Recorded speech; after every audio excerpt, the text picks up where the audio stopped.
So എന്റെ വാദം it's always I want this to be publish. Report പുറത്ത് വരണം. പക്ഷേ ഞങ്ങൾ ഈ പാർട്ടിസിപ്പന്റിന് ഉള്ള നിലയിൽ നമുക്ക് അഷ്വറൻസ് തന്നിരുന്നു നമ്മളുടെ പ്രിവസി കോൺഫിഡൻഷ്യാലിറ്റി എല്ലാം സീക്രസി ആയിട്ട് വെക്കും, പിന്നെ ഒരു പ്രൊട്ടക്ഷൻ ഉണ്ടാവും. സോ അത് പേടിക്കേണ്ട ആവശ്യമില്ല. അങ്ങനെയാണ് ഞങ്ങൾ അഷ്വറൻസ് കരുതിയാണ് ഞങ്ങൾ അവിടെ പോയത്. നമ്മളുടെ സ്റ്റേറ്റ്മെന്റ്സ് അവിടെ കൊടുത്തിരുന്നു. പക്ഷെ ഇത് പെട്ടെന്ന് ഫുള്ളായിട്ട് ഇത് പബ്ലിക് ഡൊമൈനിൽ വരുമ്പോൾ എല്ലാവർക്കും ഒരു പേടി ഉണ്ടായിരുന്നു. ഞാൻ പോയത് കാരണം ബിക്കോസ് WCCയോ അല്ലെങ്കിൽ വുമൻ കമ്മീഷണറോ ഇവർ 2 പേരും കോൺസെന്റ് ഫോർ ദ പാർട്ടിസിപ്പൻസിന്റെ നിലയിൽ ആരും അവിടെ സംസാരിച്ചിട്ടില്ല. ആ പെറ്റീഷനിൽ അത് ആ വാക്ക് തന്നെ ഇല്ല. അത് കാരണം കൊണ്ടാണ് ഞാൻ ലാസ്റ്റ് മിനിറ്റിൽ പോയത്. പക്ഷേ ഞാൻ കേൾക്കപ്പെട്ട എന്റെ പ്രേയറിൽ കിട്ടിയ ഇതല്ല ഇന്ന് വന്നത്. Because I am so happy. ഒന്ന് സീൽ എൻവലപ്പില് ഈ റിപ്പോർട്ടും ഈ സ്റ്റേറ്റ്മെന്റ്സ് എല്ലാം കൊടുക്കണമെന്ന്.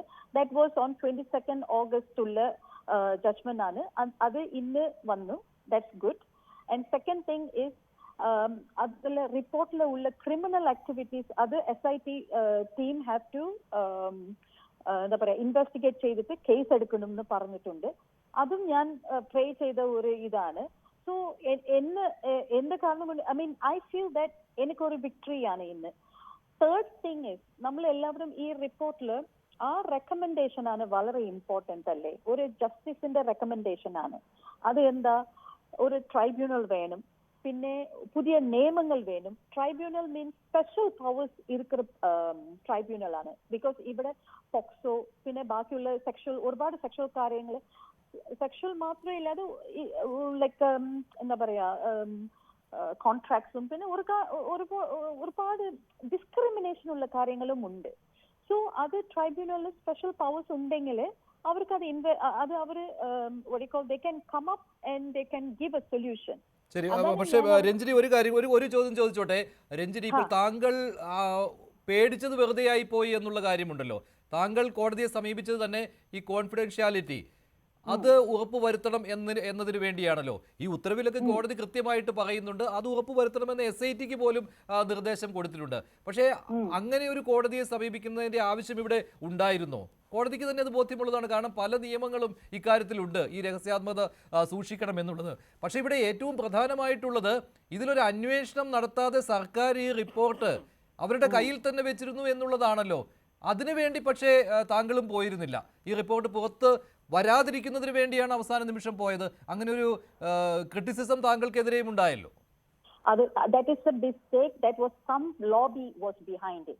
എന്നെ ടാനിഷ് ചെയ്യാൻ ഒരുപാട് ലോബി ഇവിടെ ഉണ്ടായിരുന്നു. അതാണ് ഇരുന്നത്. ഞാൻ ഇപ്പൊ നിങ്ങളോട് എക്സ്പ്ലെയിൻ ചെയ്തല്ലോ ഞാൻ എന്ത് കാരണം കൊണ്ട് പോയതെന്ന്. ഞാൻ ആദ്യം തൊട്ട് ഞാൻ പബ്ലിഷ് ചെയ്യണമെന്നാണ് പറഞ്ഞത്. കുറെ പേര് എന്റെ എന്താ പറയാ ഒരുപാട് ആൾക്കാരെ പബ്ലിഷ് ചെയ്യണ്ട, പാർട്ടിസിപ്പന്റ് തന്നെ അതിൽ പറഞ്ഞിരുന്നു പബ്ലിഷ് ചെയ്യണ്ട. ഫ്രം ദ ബിഗിനിങ് ഞാൻ പബ്ലിഷ് ചെയ്യണമെന്നാണ് പറയുന്നത്. നിങ്ങൾ നിങ്ങളുടെ ആർക്കൈവില് നമ്മളുടെ law minister P. Rajeev I think 2022 ഇത് നിങ്ങൾ എടുത്ത് നോക്കിയാലേ അവിടെ കൃത്യമായിട്ട് ലോ മിനിസ്റ്റർ പറഞ്ഞിട്ടുണ്ടല്ലോ ചിലവര് പബ്ലിഷ് ചെയ്യണ്ടെന്ന് പറഞ്ഞു. പക്ഷേ WCCയിലെ ഒരു അംഗം പറയുന്നു പബ്ലിഷ് ചെയ്യണമെന്ന്. അവിടെ തന്നെ നിങ്ങൾക്ക് ഒരു എന്താ പറയാ ഒരു ഇത് കിട്ടിയല്ലേ, ആൻസർ കിട്ടിയല്ലേ. അപ്പൊ ആരാണ് പബ്ലിഷ് ചെയ്യാന്ന് പറയുന്നത്? ഞാൻ പറയുന്നു, ഞാൻ from the beginning I am saying publish ചെയ്യണം. പക്ഷേ കുറെ പേര് ഏതോ അജണ്ട വെച്ചിട്ട് എന്താ ടാനിഷ് ചെയ്യണം. I don't bother about it. പക്ഷേ ഇന്ന് വന്ന judgment I am so happy. കാരണം ഇതാണ് ഞാൻ ചോദിച്ചത്. അത് ഇപ്പോ പതുക്കെ കോടതി, ബഹുമാനപ്പെട്ട കോടതി അത് ഇത് ചെയ്തു. ഞാനത് വെൽക്കം ചെയ്തു. പക്ഷേ ഈ SITയോട് ഈ ഇൻവെസ്റ്റിഗേഷൻ എങ്ങനെ പോണു അവിടെയാണ് എനിക്കൊരു എന്താ പറയാ ഒരു സംശയം ഇൻ ദ സെൻസ് ഇപ്പോ 2017 ആ നടിക്ക് തന്നെ ഇതുവരെ ജസ്റ്റിസ് കിട്ടിയിട്ടില്ല. ഓക്കെ, അങ്ങനെ ഇരിക്കുമ്പോ ഇത്ര പേര് ഈ റിപ്പോർട്ടിൽ ഇരിക്കുന്ന പാർട്ടിസിപ്പൻസ് ഉള്ള ആൾക്കാരുടെ എങ്ങനെ ഈ കേസ് എങ്ങനെ കൈകാര്യം ചെയ്യും?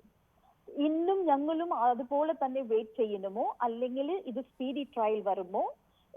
ഇവിടെയാണ് ഒരുപാട് ഇപ്പോൾ ഓർഡർ വായിച്ചപ്പോൾ മനസ്സിലായത് ഈ പൂർണ്ണമായ വിവരങ്ങൾ അതിനകത്ത് ഈ ഓഡിയോ വീഡിയോ ഡോക്യുമെന്റ്സ് ഉൾപ്പെടെയുള്ളവ SITക്ക് ഹാൻഡ് ഓവർ ചെയ്യണമെന്നാണ് കോടതി പറഞ്ഞിരിക്കുന്നത്. അപ്പോൾ ആ SIT അത് പരിശോധിക്കുമ്പോൾ ആരാണ് ഇതിലെ വിക്ടിം എന്നുള്ള കാര്യം ബോധ്യമാവുകയാണല്ലോ SITക്ക്. നേരത്തെ കുറെ ആളുകൾ ഇത് വെളിയിൽ വന്നു പറഞ്ഞിരുന്നു.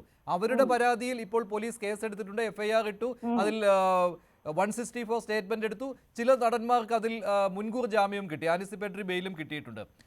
അപ്പോൾ ഈ റിപ്പോർട്ട് പൂർണ്ണമായിട്ടും SIT കിട്ടുമ്പോൾ ആ വിക്ടിംസിനെ SITക്ക് ബോധ്യമാവുന്നതാണല്ലോ. അപ്പോൾ അവരിൽ നിന്ന് പരാതി ഇല്ലെങ്കിൽ, കംപ്ലൈന്റ് ഉണ്ടെങ്കിൽ അതിൽ FIR ഇടുക എന്നുള്ളതായിരിക്കുമല്ലോ സ്വാഭാവികമായിട്ടും അടുത്ത സ്റ്റെപ്പ് എന്ന് പറയുന്നത്. അത് ലെറ്റ് വിക്ടിംസ് ഡിസൈഡ് അല്ലേ, അവർക്കല്ലേ ഇത് കൊടുക്കേണ്ടത്. They have the right. അവർക്കല്ലേ പെർസ്യൂ ചെയ്യണമോ ഇല്ലയോ. ഒരുപാട് പേർക്ക് പെർസ്യൂ ചെയ്യണം എന്ന് ഇഷ്ടമുണ്ട്. പക്ഷേ ഞാൻ നേരത്തെ പറഞ്ഞല്ലേ, ഈ 2017 ഉള്ള ഇൻസിഡന്റ് തന്നെ ഇതുവരെ ഒരുപാട് എത്ര വർഷങ്ങളായിട്ട് ആ ആക്ട്രസ് എന്റെ സിസ്റ്ററാണ് ഇത്രയ്ക്ക് കഷ്ടപ്പെടുന്നു. അതുപോലെ ജസ്റ്റിസ് നമുക്ക് ഉണ്ടാവോ ഇവിടെ?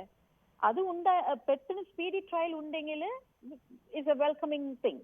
പക്ഷെ ഇപ്പൊ നമുക്ക് അറിയില്ല, നമ്മളും അതുപോലെ ചെയിൻ ഓഫ് ഇവന്റ്സ് പോലെ നമ്മൾ കാത്തിരിക്കുന്നു ഇല്ലയോന്നാണ്. And one more thing is ഇന്നത്തെ ഈ ഇതിലെയും ഞാൻ ഇംപ്ലീറ്റ് ചെയ്തിട്ടുണ്ട് ഈ കേസിൽ. ബിക്കോസ് ഐ വോണ്ട് ദിസ് ഒരു പെർപെട്രേറ്റേഴ്സ് ഒക്കെ justice they have to be punished. അതും ഞാൻ ഇംപ്ലീറ്റ് ചെയ്തിട്ടുണ്ട്. പിന്നെ അതില്ലാണ്ട് ഈ റെക്കമെൻഡേഷൻസ്, ഇനി കോൺക്ലേവ് നടത്തേണ്ട ആവശ്യമില്ല. ഒരു ജഡ്ജിന്റെ വാക്കാണ് അവിടെ എഴുതിയിരിക്കുന്നത്. ഹൈലി റെക്കമെൻഡഡ് ആണ്. ട്രൈബ്യൂണലും പിന്നെ ലോസ് ഹാവ് ടു ബി കുറച്ച് അമെൻഡ്മെന്റ് ചെയ്യുന്ന ഒരു ലോസ് ഉണ്ട്. ഇതെല്ലാം നടപ്പാക്കാമല്ലോ ഗവൺമെന്റ്. ഞാൻ അതാണ് ലുക്കിംഗ് ഫോർവേഡ് ആണ്. നമ്മളൊരു ഗവൺമെന്റ് അറ്റ്ലീസ്റ്റ് ഇത്ര വർഷങ്ങൾ പൂർത്തിവെച്ചു, ഓക്കെ ഫൈൻ. പക്ഷെ ഇനിയെങ്കിലും കോൺക്ലേവ് നടത്താതെ ഈ ട്രൈബ്യൂണലും ഈ സംബന്ധപ്പെട്ട ഈ റെക്കമെൻഡേഷൻസ് ഉണ്ടല്ലോ, അതുകൊണ്ട് നടപ്പാക്കിയാൽ കൊള്ളാമാണ്. ഞാൻ